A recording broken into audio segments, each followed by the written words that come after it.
everybody. Trying to get the garage looking a little bit more presentable. The ceiling took me way longer than I thought it was going to.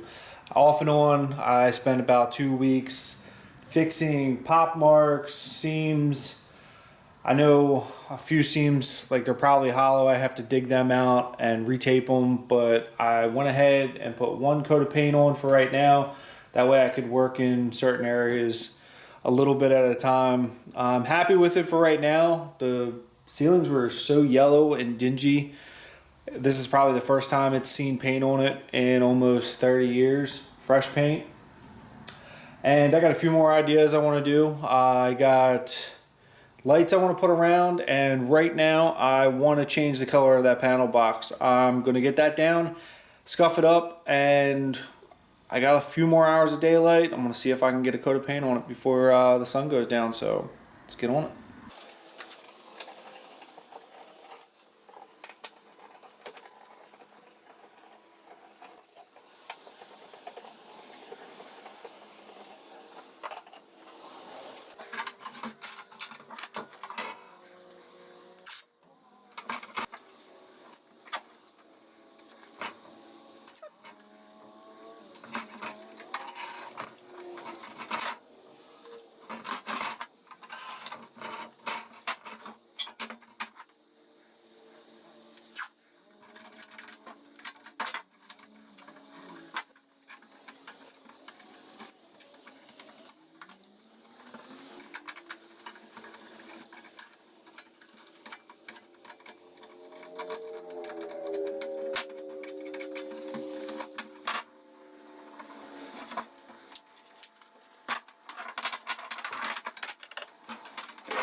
Okay, now that I got the ceiling painted, the one thing that I'm excited about is replacing these Christmas lights that I had around the perimeter to provide light for us when we came home at night so that it wasn't so dark walking through the garage.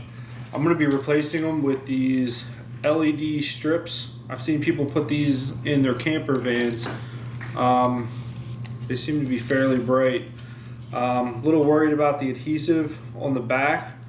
So I may tack it up with a little bit of hot glue so that it'll set. Not worried about it being too dirty now that it's a fresh coat of paint. I'm hoping that the adhesive on these strips work, but I'm not too confident. Basically bought them from Amazon. I'll put the link in the description. You may have to buy separate hardware.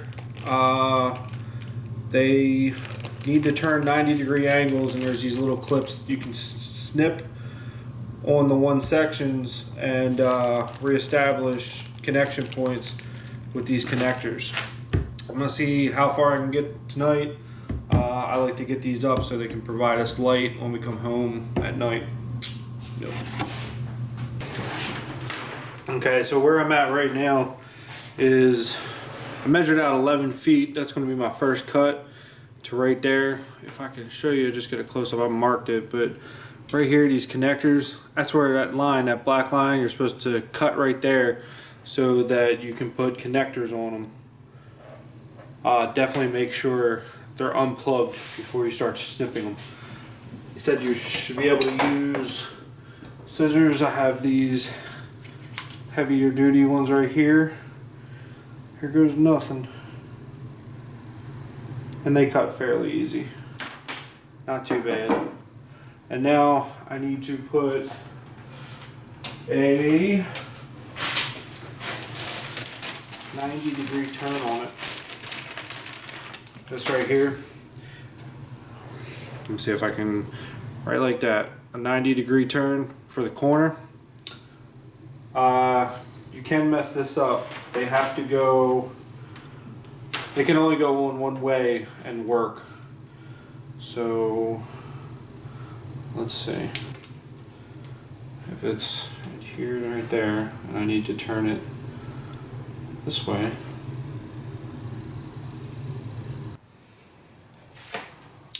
How does this go? Oh no. It's got to be the other side then. It's like that.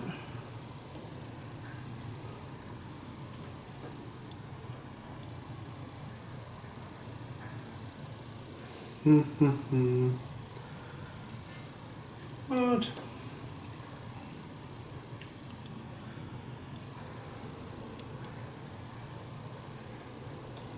No way.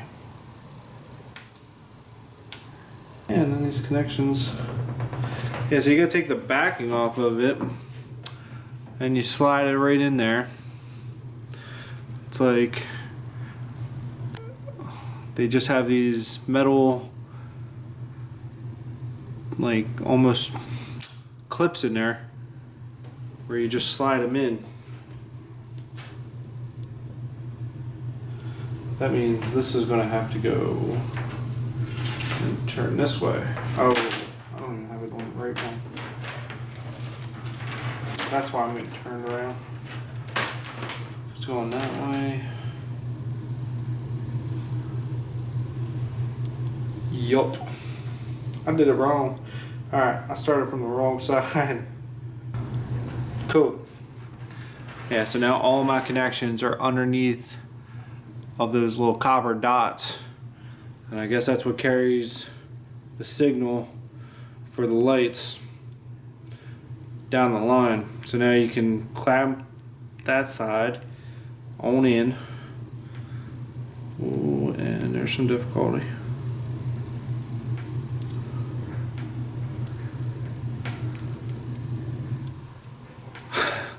And it finally snaps.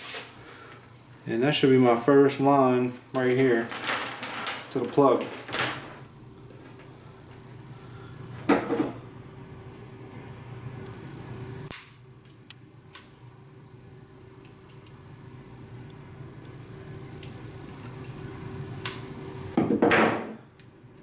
Cut off that excess.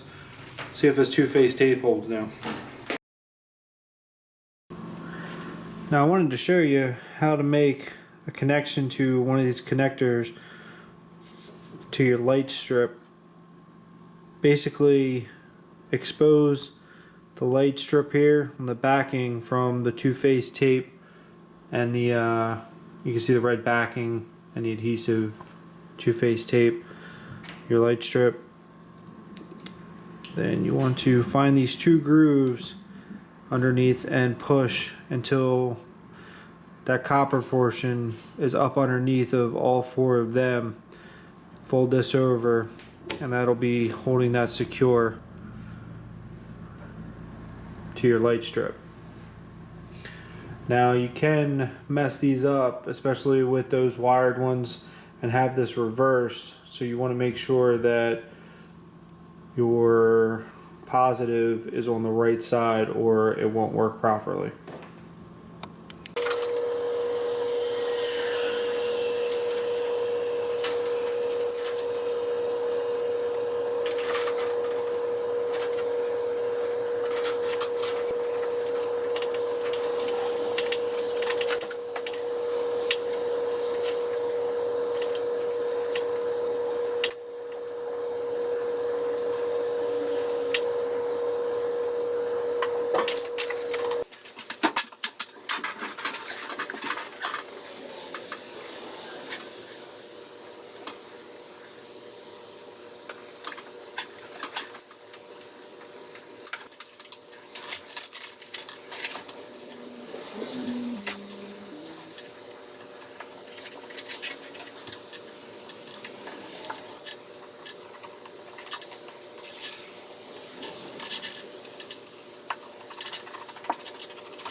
Now I'm starting to see that there are limitations on where you can actually cut these.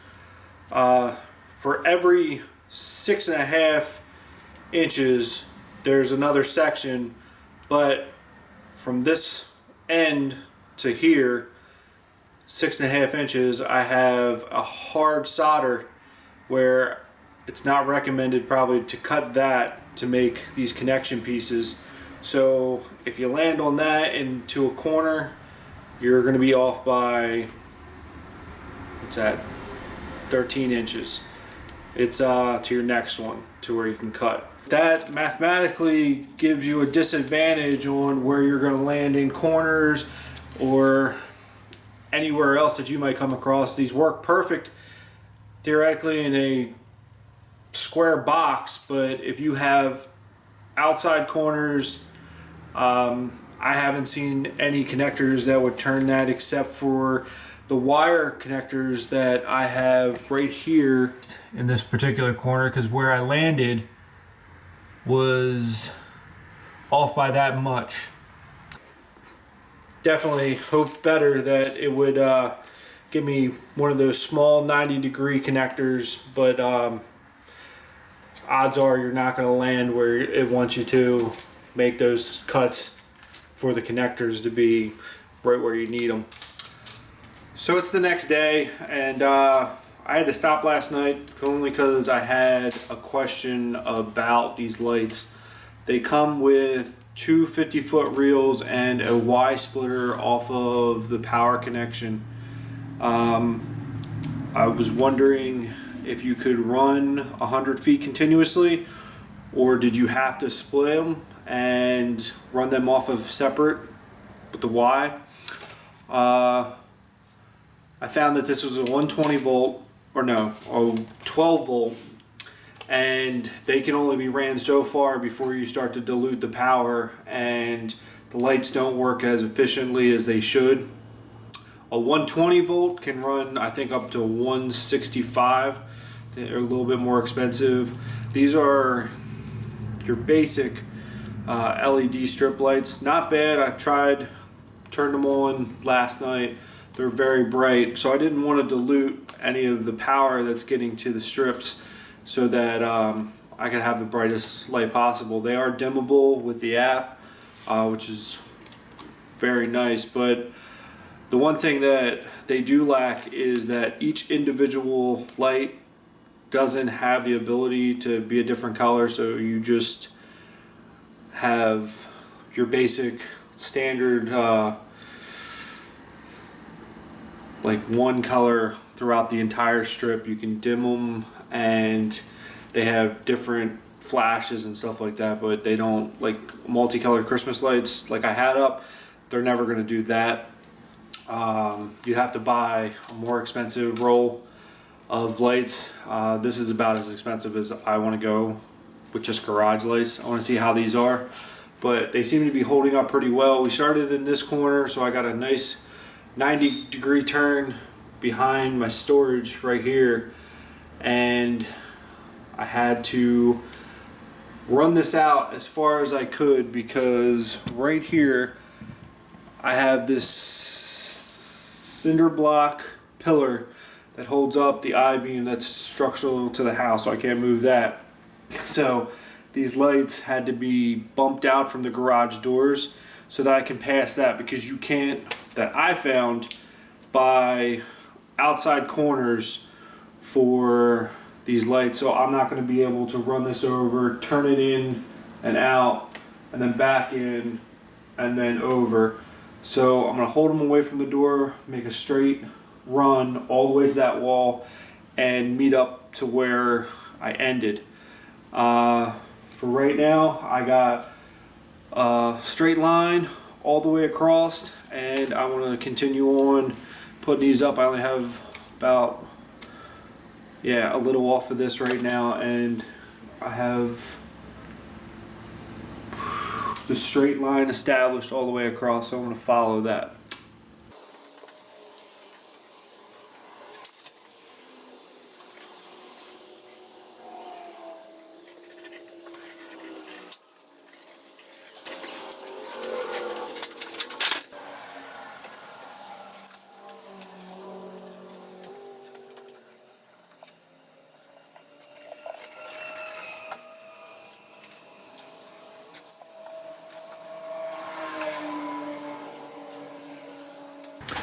I don't know if you can see under there, but there's my pencil line, and I'm following that the entire time to keep these as straight as possible.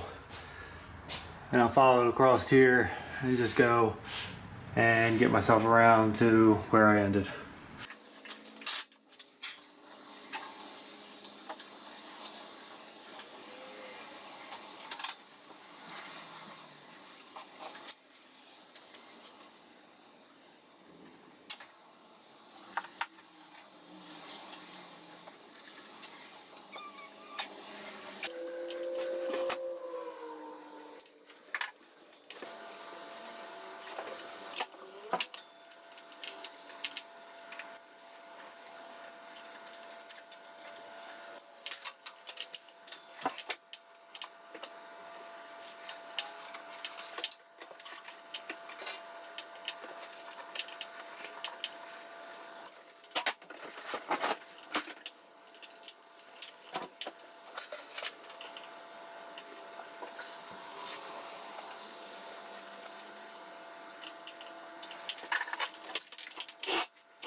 Well, got that all done, and I was able to get that wire connector right there on this corner as well. I'm glad I wasn't like 13 inches away, but made that whole run down to where I got 2 of these plastic connectors just to cap it off. I was that far away. It's not too bad, I don't think. And then I had in that corner the wire connector, which I'm thinking I might just trim out some different kind of way, but I'm about to turn them on, see if they look good.